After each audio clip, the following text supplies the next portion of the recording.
En France, l'instruction est obligatoire dès l'âge de 3 ans jusqu'à 16 ans, avec une part non négligeable d'élèves et d'étudiants qui poursuivent ses études après le bac. On parle de 2 800 000 et quelques étudiants.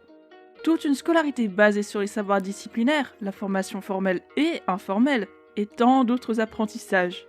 Dans ces conditions, une question pour nous. En quoi différencier l'élève de l'enfant contribue-t-il à sa formation humaine? C'est sur Capsule Éducation.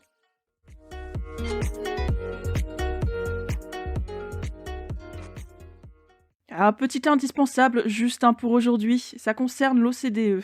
Cet acronyme se traduit en fait par Organisation de coopération et de développement économique. C'est une organisation qui produit de nombreux rapports et études de qualité, dont beaucoup sur l'éducation.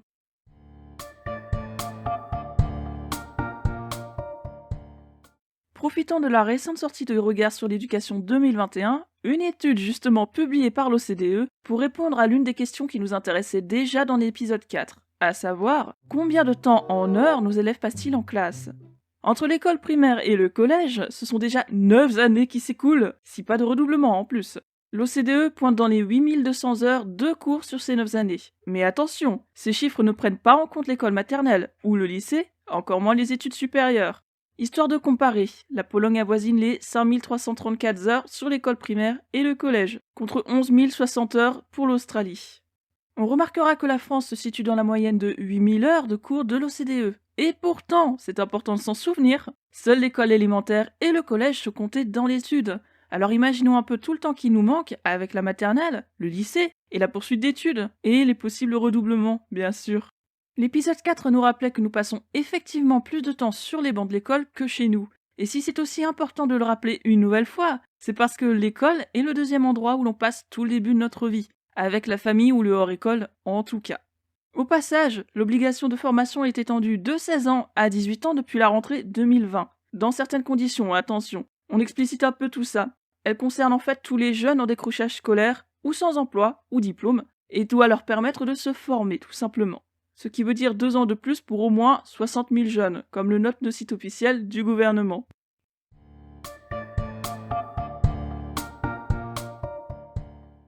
Ces années passées entre les murs d'un établissement scolaire forgent les savoirs disciplinaires et accompagnent la formation des jeunes.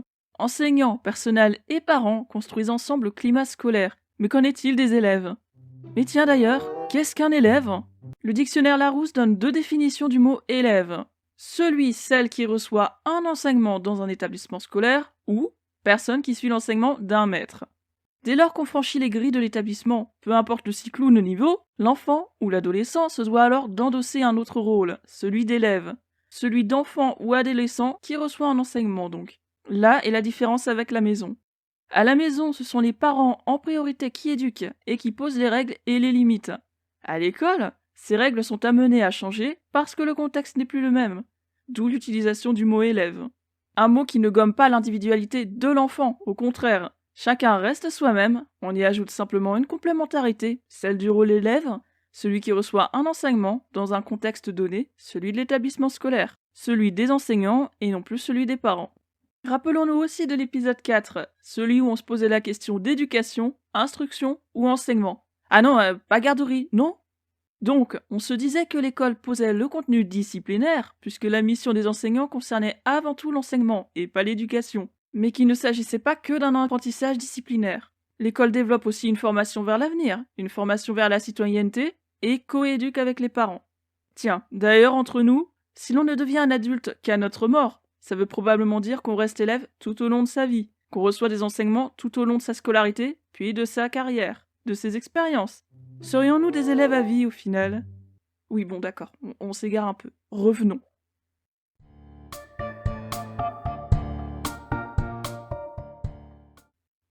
Être élève, tout un chemin, qui ne commence pas à l'école primaire, loin de là. C'est un apprentissage qui débute en fait dès la crèche, quand les parents en font la démarche et que les enfants peuvent y accéder. D'ailleurs, ce n'est pas être élève, mais devenir élève. Là est la subtilité. Que fait la crèche? À travers sa prise en charge de la petite enfance, elle amène les tout-petits à apprendre en douceur à vivre avec d'autres, à vivre en collectivité, avec des temps d'adaptation bien sûr. Les équipes qui encadrent proposent des temps d'animation pour leur permettre de s'immerger peu à peu dans une ambiance à plusieurs, tout en assurant l'éveil et l'épanouissement au niveau individuel.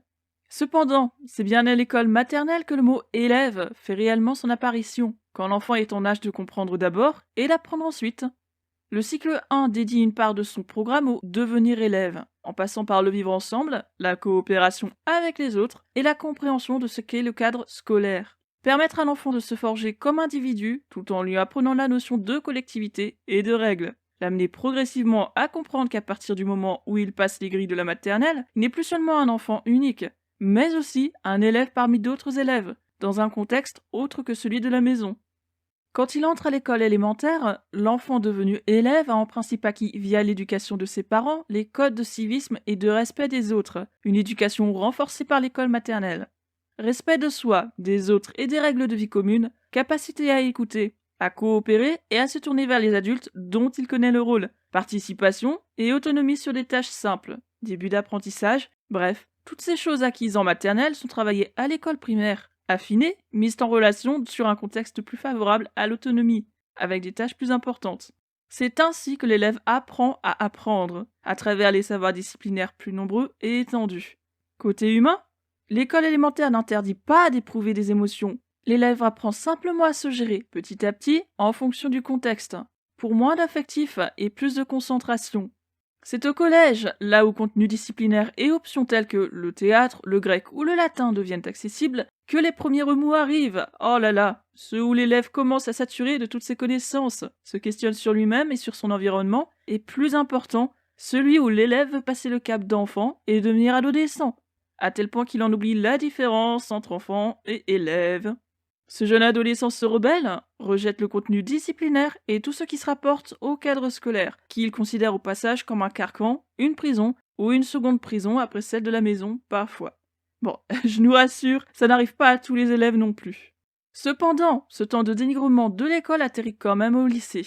Là où le collège misait sur le contenu disciplinaire et le apprendre à apprendre, en bourrant les cahiers de cours, de notes, de grattage, le lycée, lui, ouvre d'autres voies en plus du contenu disciplinaire pur. Les matières se resserrent avec les réformes, donc les élèves peuvent choisir en fonction de leur centre d'intérêt et surtout de leur orientation. Cette fameuse orientation qui colle les miquettes aux élèves, aux parents et au personnel éducatif. Mais bon, ça c'est pour plus tard. En tout cas, la façon dont les cours sont amenés au lycée est censée permettre aux élèves de se forger leur propre culture, leur propre vision, à partir des enseignements et des enseignants. Bon, on ne va pas se mentir, si beaucoup d'élèves y arrivent, de nombreux autres s'y perdent aussi. Parce qu'orientation, parce que motivation, parce que décrochage ou phobie scolaire, quand ce n'est pas le harcèlement, ou d'autres problématiques qui sévissent depuis longtemps. Et d'autres refusent le cadre et leur rôle d'élève. Dénigrement et rejet à la fois des personnels, mais aussi de tout ce qui touche à l'éducation ou à l'enseignement, parce qu'ils pensent qu'assimiler un contenu disciplinaire effacera leur liberté d'être eux-mêmes, voire de penser par eux-mêmes. Une peur ou une rébellion qui n'est pas difficile à comprendre, peut-être l'avons-nous nous-mêmes vécu à un moment de notre vie scolaire. L'école cherche à nous gaver de connaissances qu'on ne juge pas intéressantes ou nécessaires sur le moment, pour nous les faire recracher uniquement en période d'examen. Dans ces conditions, on n'imagine pas s'approprier tous ces savoirs, on ne s'imagine pas non plus les garder pour l'après, le fameux après. Et le fait d'avaler toutes ces connaissances, est-ce qu'on perdrait notre côté unique? Après tout, si on pense tous la même chose, on n'est plus rien, juste un bloc sans aucune différence. Et nous, on tient à notre être unique, à notre individualité. Voilà ce qui a pu, consciemment ou non, traverser nos têtes d'ados et celles de nos élèves actuels. Une mauvaise vision? Peut-être, mais c'est celle qu'ils peuvent avoir, celle qui persiste et les pousse à se rebeller, à oublier que dans le cadre scolaire, ils sont élèves. Viennent alors les études supérieures, où être élève ou étudiant prend finalement tout son sens, parce que les étudiants trouvent leur voie ou sont sur le chemin de la trouver, parce que l'école ne les gaffe plus juste de connaissances à recracher. L'enseignement supérieur vise réellement à apprendre le métier, donner les clés et les outils nécessaires pour entrer dans le marché du travail, à adopter une posture professionnelle. Encore que, entre les facs, les IUT, les BTS et tous les autres diplômes du supérieur, il y a forcément des différences. La fac sera par exemple plus dans la théorie, alors que le BTS sera entre la théorie et la pratique. Pareil pour l'IUT. La dynamique n'est néanmoins plus la même entre la scolarité obligatoire, qui veut mettre à niveau toutes les connaissances, et les études supérieures qui préparent plutôt à la spécialisation.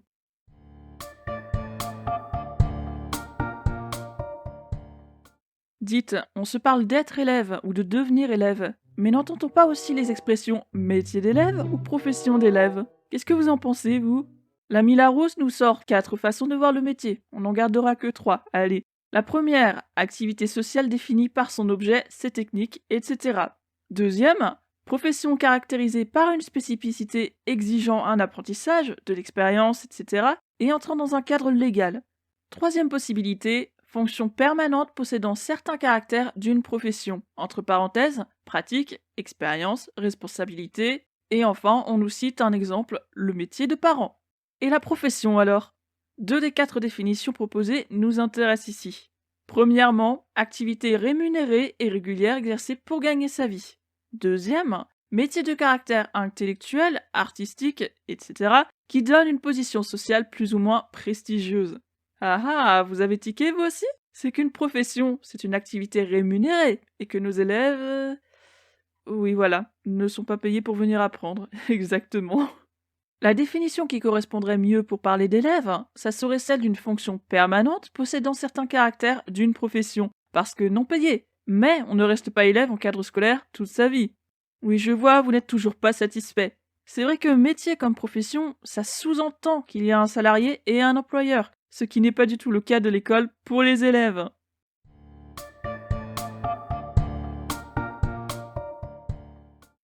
Ne s'agirait-il pas plutôt d'une posture ou d'une attitude d'élève, quelque chose que l'on apprend à devenir?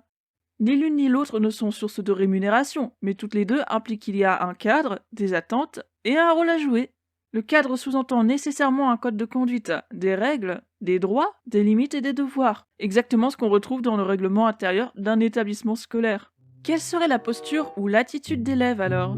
Quelles seraient les normes scolaires? Encore une fois, c'est le règlement intérieur qui va définir les attentes. Et comme on sait maintenant, chaque établissement établit ses propres règles. Ceci dit, on a tous des éléments en commun, bien sûr. Dans le comportement scolaire, on est en droit d'attendre l'assiduité de cours, c'est-à-dire ne pas juste faire acte de présence, mais participer activement dans la réalisation des tâches demandées. Écoute, posture de travail, venir avec son matériel, au niveau du comportement vis-à-vis des autres, on attend aussi le respect des règles, le respect de soi et des autres, savoir rester à sa place d'élève et ne pas perturber le cours.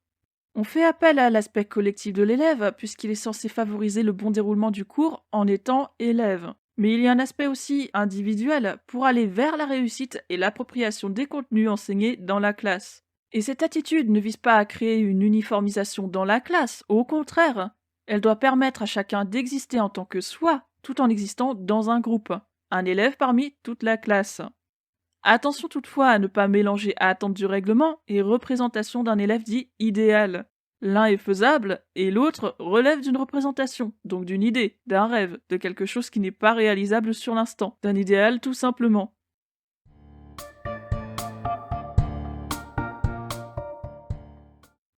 L'élève actuel et ses comportements, ça donne quoi?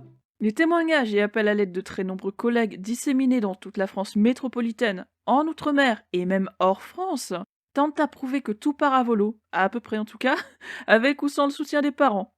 Des moyennes et des niveaux qui vont plutôt vers le bas, des agressions de plus en plus courantes dans l'établissement scolaire ou même en dehors, des cas de harcèlement d'élève à élève, des insultes et des incivilités d'élève à prof, des décrochages et de plus en plus de phobies scolaires, et une pression sur les notes, sur l'orientation, sans compter la crise sanitaire que nous traversons.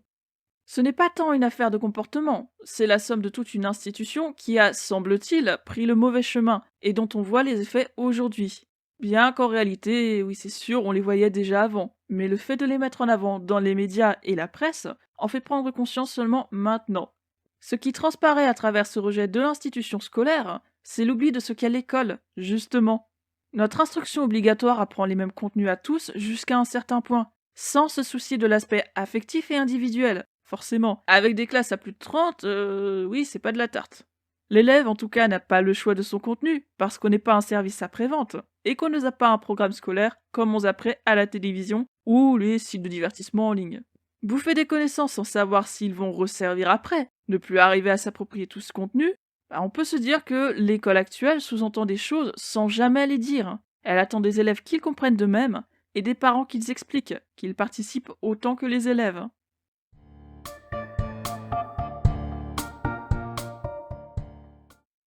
Pourquoi apprendre autant de choses? Pourquoi autant de matières et de devoirs? Pourquoi des notes et des appréciations? Pourquoi choisir son orientation tout de suite? On ne naît pas élève, on le devient. Et le devenir, ça implique d'apprendre, de comprendre, de pratiquer, d'approfondir, de s'approprier. Une fois qu'on sait, qu'on comprend ce qui est attendu, qu'on nous le dit clairement, la démarche est déjà bien entamée. Et devenir élève, ce n'est pas seulement avaler du contenu disciplinaire sans rien dire. Il faut être réactif, actif même, s'impliquer dans le moment présent, parler, questionner, manifester son désaccord tout en restant à sa place d'élève, bien sûr. C'est-à-dire manifester son désaccord dans le respect, avec une argumentation plutôt qu'une protestation. Être actif dans son apprentissage, c'est le métier d'élève ou l'attitude d'élève. Tous les savoirs disciplinaires ne sont pas là pour faire joli ou pour finir aux oubliettes. Pas tous.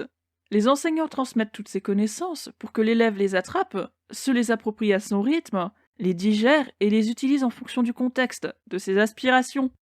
On nous forme à l'objectivité, à la capacité à penser par nous-mêmes, vraiment c'est ça.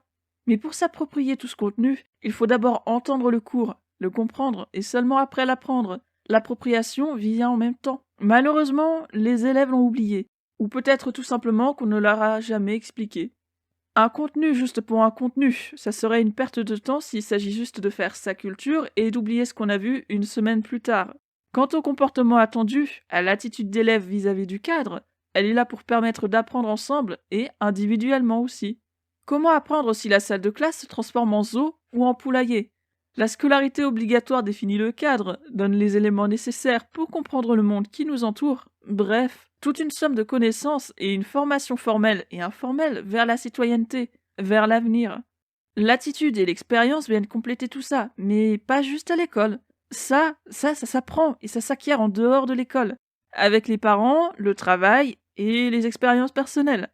Parce qu'on est bel et bien élève tout au long de sa vie, juste dans un contexte différent, un contexte qui nous apprend quelque chose tous les jours. En cela, différencier l'élève de l'enfant est nécessaire pour équilibrer la formation.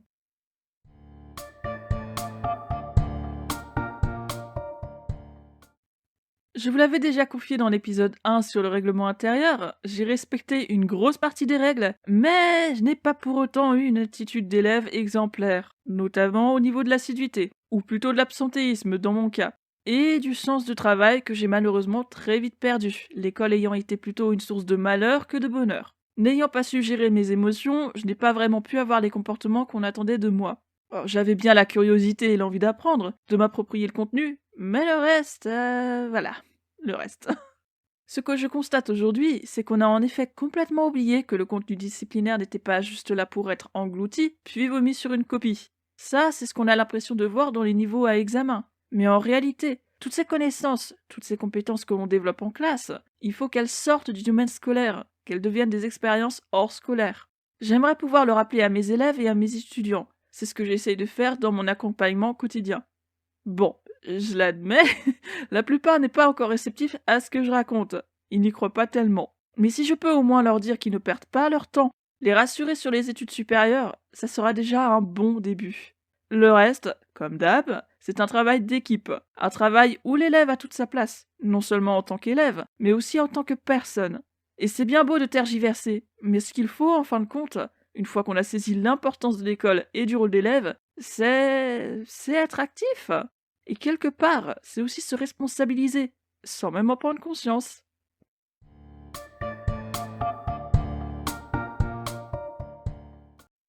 Pas une profession parce que non rémunérée pour ouvrir ses écoutilles et agir comme un citoyen en devenir. Pas forcément un métier non plus, parce que le cadre scolaire ne dure pas éternellement. C'est une attitude en apparence simple que de devenir élève. Bien plus qu'une somme de connaissances, mais aussi une porte ouverte vers l'individualité, l'appropriation, puis l'ouverture d'esprit, la capacité à penser par soi-même, et à réussir dans le professionnel comme dans le personnel. La question c'est, doit-on radicalement changer nos méthodes pour permettre à l'élève de se réaliser pleinement? Allez, mercredi prochain sur Capsule Éducation, même horaire, même endroit. On l'a effleuré d'un poil dans cet épisode, mais la semaine prochaine, on s'en parle vraiment. Les parents vis-à-vis de l'institution, les parents tout court. Portez-vous bien et ne baissez pas les bras.